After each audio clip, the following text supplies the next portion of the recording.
Hello everyone, my name is Christian. Welcome back to my hobby blog. Today I'm so excited because I've been living and breathing Berserk for the last few days now. So I finished volumes 20 and 21 like Thursday. It is Monday now that when I'm recording.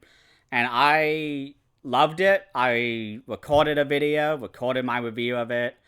And it ended up that I recorded 2 audio tracks for it, so there was a big echo in it. So here I am re-recording my review, and I don't even know, what to say, because the conviction arc, now that I'm finished with it, there are times where I feel like I like it better than the Golden Age. I think the end of the Golden Age with the Eclipse and the Sacrifice is like 10 out of 10. I just loved that event. I think it was so shocking and it was truly disturbing to me.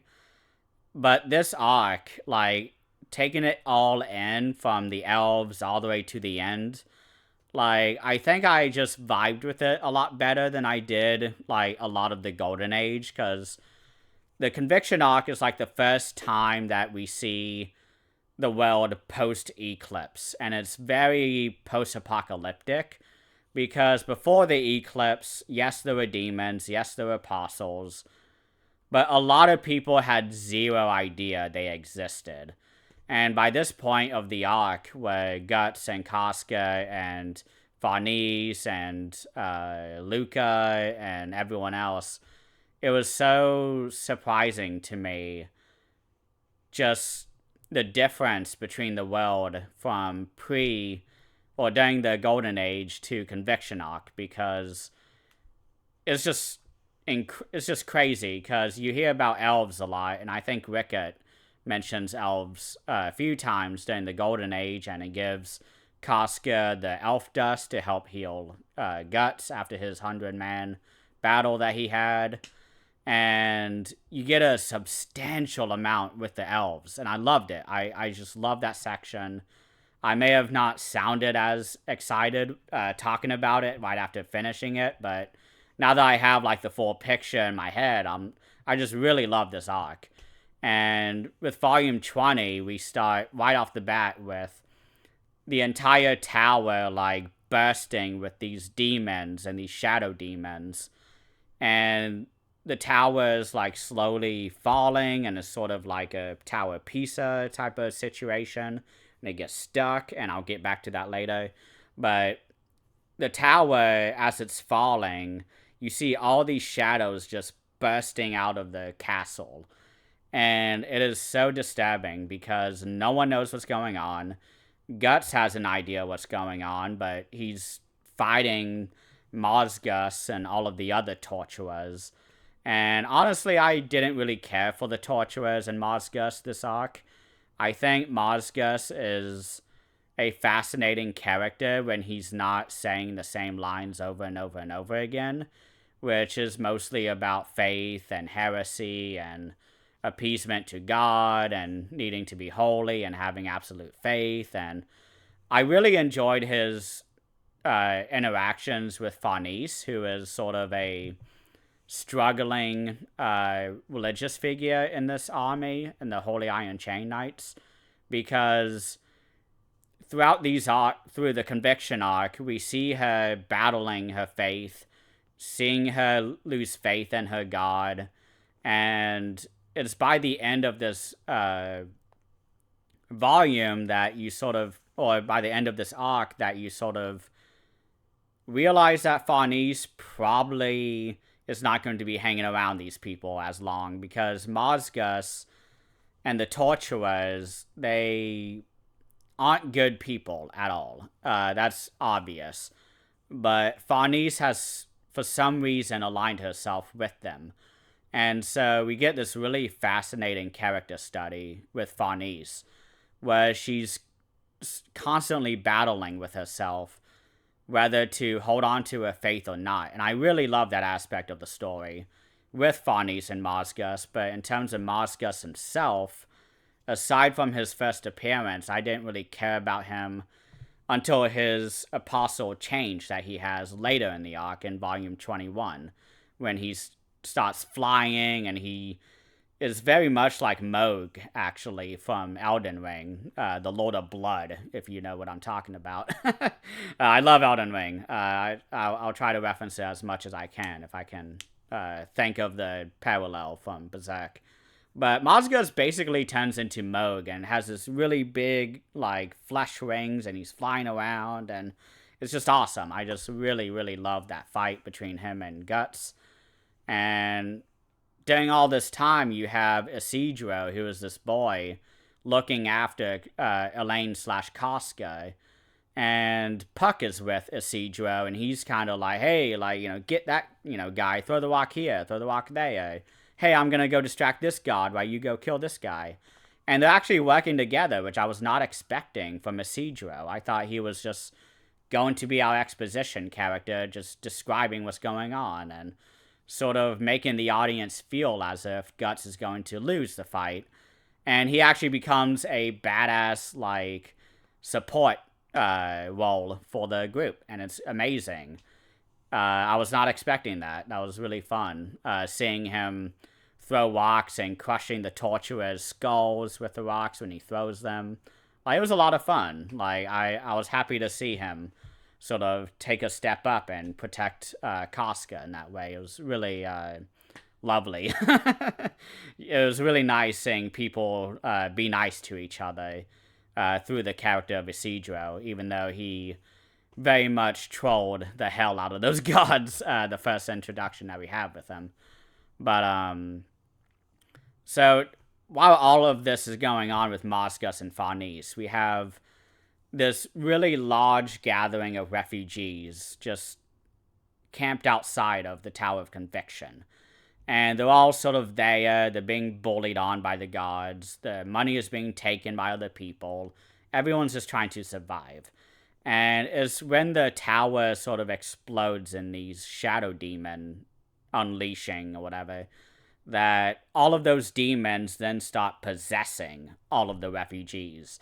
And and hell just breaks loose. And I really love these type of moments in fiction and all of that. Especially in zombie movies, like when you see like a great big gathering of like non-zombie characters and they're trying to just stay alive within the city, and then a zombie outbreak will happen and just everything goes crazy. Everyone's on their own. Everyone has to sort of protect themselves. And it was just the artwork in this section when everyone starts getting possessed and eating each other was really disgusting, and I loved it. I think this is my favorite arc because Golden Age had a lot of rape in it. And I just really did not vibe with that, and especially as I rewatched the anime over and over again, as I introduce it to more people, and just also for my video that I just recorded, comparing the 1997 and the 2011 animes together. Like, I find my patience is definitely lessening on rewatching those scenes, and it was just really disturbing how much rape is used in Golden Age in order to sort of show how terrible people are. And I know that's a thing that happens IRL as well, that rape is definitely a tool that is used by evil people. And so I don't dock Miura for including it, but again, it's like the more you read Berserk, the more it's like, okay, like, we get it. It's hard, it's really hard to read. That's really all I'm saying. But there was a whole lot less of that in this arc, and a whole lot more nasty torturing, which, at least personally, I can stomach a lot more than sexual assault and rape. I really do not like seeing those scenes in Berserk. But anyways, so all of the refugees are being possessed, and they all start turning on each other. The Holy Iron Chain Knights are just freaking out.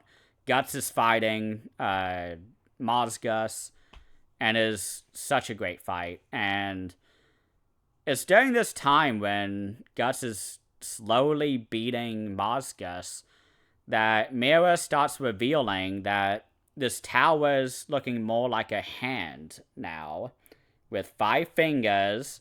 So you know what that means. The god hand is getting close to this level of the world. And you see Skull Knight show up, and he's trying to help out with Guts and everybody. And he finds Elaine, actually, Casca, after she has been absorbed by the shadow demons and kind of dumped outside of the castle. Which I don't know what that means. Like, who did that? Who decided that? Why didn't the demons just, like, kill her? Like, she was branded for sacrifice. So that's a really interesting thing that I noticed in the manga. But I was so hyped when the Skull Knight showed up, and he's talking to Guts, and he's like, hey, by the way, we're about to see an echo of the eclipse. Get ready. The God Hand, although they'll look like the God Hand, they are not the God Hand. They are but shadow copies of the God Hand. And at that moment, you see Conrad and Slan rise from the ground in this, like, flesh, like, vessel. It's not exactly them, obviously. They don't have the hair. It's just a sort of silhouette of the two characters. And they are there. And Guts, of course, cuts them down really quickly, because, again, they're just flesh. They're just meat, looking like the God Hand. Because, again, it's just the echo. And Skull Knight talks about how, like, this area that the Tower of Conviction is on is sort of like where the realms of the demons or the realm of the God Hand is very thin with the real world. So all of these demons that keep coming in is because of that. And throughout all this time, I forgot to mention this, but Luca finds this really creepy sentient egg. The Egg of the King. And I forget what it's called, but it's this, like, big eyeball that is on, like, 4 legs. It's like a spider. And this creature is trying to create the perfect world. Don't know what that means, but it is trying to, like, it's basically like this behelit that absorbed the blood of many different people, and the behelit started to become conscious. I don't know exactly what was going on with that, but my understanding, because we keep seeing this, like, really frail person, like, constantly trying to swim upwards through the sort of ocean of bodies. And bodies just keep getting stacked back on top of it, so it pushes him back down. And so he just decides to live within this mass of bodies. And he finds a behelit, I believe, or he already had the behelit, but he starts to fuse with the behelit, and it becomes conscious. I don't know. I need to read this again, looks like, because I've forgotten exactly what's happened. But when it speaks, like, the lettering on the speech bubbles are so thin, it kind of reminds me, or makes me think that this creature character is kind of talking like the spiders in The Hobbit, was, like, really high-pitched and whispery, and it's, like, really creepy, and I love that. I love that little egg creature thing. I don't know what it's doing. It disappears, I believe, or is killed. I can't remember. I believe Guts kills it, because it very quickly, like, goes down the gully away from Guts, and Guts happens to stab it. Actually, I think I'm remembering now that it actually runs into the fetus that Casca birthed. That is I guess, the fetus of Casca and Guts' baby. But it finds the fetus, and it says something. I think it talks about absorbing it, or it tries to absorb it. All of it's all over the place, because my attention was a lot more on what's going on with Mozgus and the tower, but this egg creature, I need to read this section again, because I loved it, but obviously I've forgotten a lot. But So after all of that happens, after the tower falls, everything explodes, and everything's just kind of going crazy. Everyone's eating each other. Guts defeats Mazgus and all the torturers, so they're dead. Farnese decides that she's going to leave the Holy Iron Chain Knights, which I'm very happy to see. And she decides to join Guts on his journey from here on out.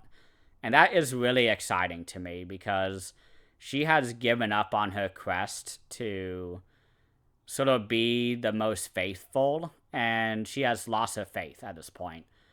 And shortly before she does that, though, when the tower completely is obliterated, we get a appearance by Nosferatu Zod.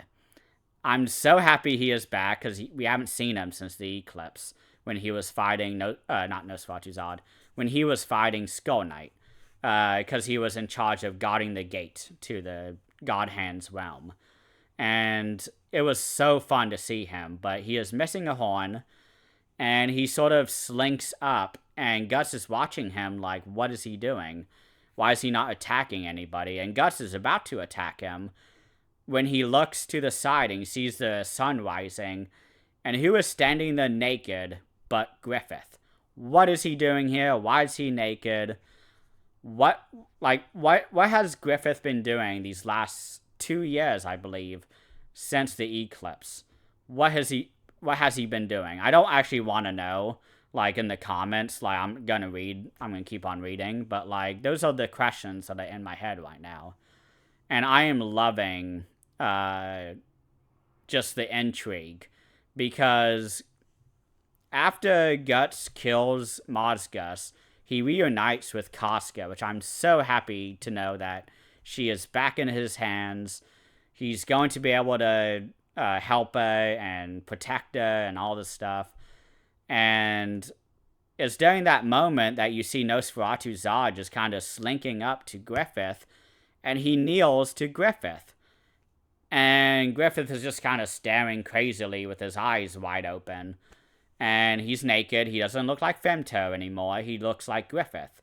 So, what does that mean? That gives me the idea that the God Hand are able to switch back to the mortal forms. So in my head, I'm thinking, so what do the mortal forms of the God Hand look like? And this ties back into the anime because I just rewatched it. But during the 2011 one, I couldn't help but notice during the eclipse that when Ubik is trying to tell Griffith all about his past and sort of where he came from, and he inhabits this old woman, and he's talking to Griffith and telling, like, yeah, you know, your whole life you have been using people to get to the top of the castle. And Ubik, like, takes off this old woman's mask that this old woman is talking to Griffith, but he takes off, like, the woman's face and reveals himself to be Ubik. And so it makes me think maybe Ubik is, like, not who he says he is, and that he's perhaps this old woman. I don't know. I don't think that's what's happening, but that's sort of the first thing I thought of after reading this chapter, because I watched it last night. I finished the volumes earlier, but when I saw that moment, I was reminded of that moment with Griffith where he was naked and he's back in his mortal form. And it's really fascinating. I don't know what's going on with that, and I really want to know. I can't wait to continue reading, but I'm trying to think anything else that I want to talk about with this arc. I do think I enjoy this arc more than Golden Age. It is shorter. There's sort of a lot less jumping around to many different locations. We're definitely sticking by the Tower Conviction for most of this arc outside of the Elven chapters. But everything with the Holy Iron Chain Knights I really enjoyed. Farnese's and Mazgus's relationship and dialogues and interactions was so fascinating. Seeing someone so hell-bent on faith versus someone who is questioning her faith, like, that is such a great, like, contrast. I love that kind of stuff. But Like, this arc was just fucking incredible. I loved it. I think my rating for this arc has to be like a 9.5. I gave Golden Age, I think, a 9.7, 9.8. It's basically perfect in my head. Despite just, I guess, how much happens in it. Like, I don't know. Conviction arc is definitely more my jam. So, yeah. I just fucking love Berserk. This is not like One Piece was my happy place. When I'm depressed, I do not go to Berserk like I do with One Piece. But Berserk definitely is one that makes me think and makes me challenge what I think, it challenges me and what I think of, like when it comes to fantasy and storytelling and all of that. It's just such an interesting story. I have no idea where we're going in the Millennium Falcon arc. That is what the next arc is called. I've heard that there's some really crazy events that happen in this arc. It's even longer than the Golden Age arc. I heard this arc, like, went on for like a decade, if not longer than a decade. So it seems like this is where most of Miura worked on, was in the Millennium Falcon, and that name, Millennium Falcon. Millennium obviously is 1,000 years, I believe. If I'm wrong, please correct me, and I hope I don't look like an idiot. But Millennium, I believe, is 1,000 years of rule, and and then the second word is Falcon. So what does that mean? Falcon, well, it makes me think of Griffith. So what does that mean? Why is it 1,000 years of Falcon rule? I don't know. We shall see. I'm loving this series, as I said a million times. But thank you all so much for watching, and please have a great rest of the day.